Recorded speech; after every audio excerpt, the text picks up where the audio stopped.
Welcome to the Church of Thomas. What is holy? 7/17/09. When Jesus started healing people,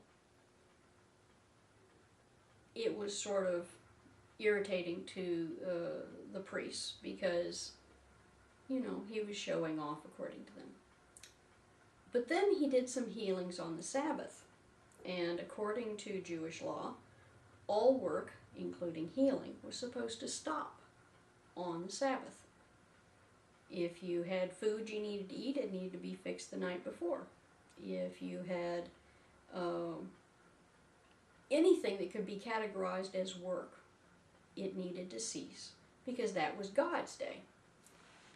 Now, I think this is interesting because there are exceptions to this rule, and they're really big. These loopholes are big enough to drive a freight train through. Jesus used the analogy of David eating at the temple altar to back up his case of things that were banned. David, great warrior king, he and his soldiers were coming through and needed sustenance. They were very hungry, but they still had to go do some fighting. They went to the temple and ate bread.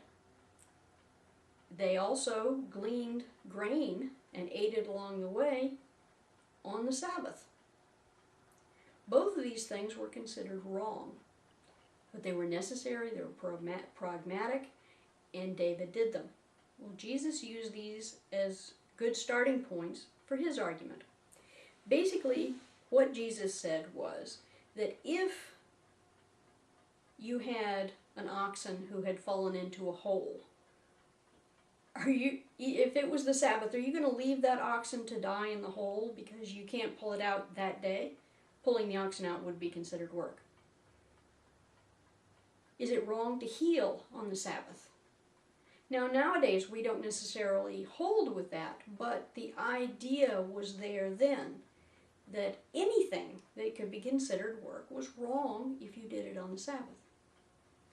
Here's a verse. Let's see, it's Mark 2:23 through 28. One Sabbath, Jesus was going through the grain fields, and as he and his disciples walked along, they began to pick some heads of grain. The Pharisees said to him, "Look, why are they doing what is unlawful on the Sabbath?"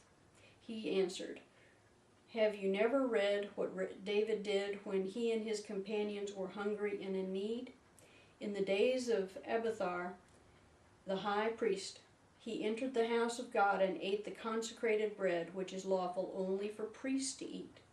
And he also gave some to his companions. Then he said to them, the Sabbath was made for man, not man for the Sabbath. So the Son of Man is Lord of the Sabbath." I think this is really important to understand, that basically what Jesus was saying is that when God set this day apart, it was meant for meditation, yes, but not to stop doing things that were good. It was not meant as a prohibition on doing things, but to do them because they were needed, not because you were going to profit from them. Healing somebody, giving them a drink of water, clothing them, giving them a shelter, giving them compassion on the Sabbath are all things that Jesus would have done, and they would have all broken the priest's law. Go out and break some laws. God bless the whole world, no exception. Angel Eliza.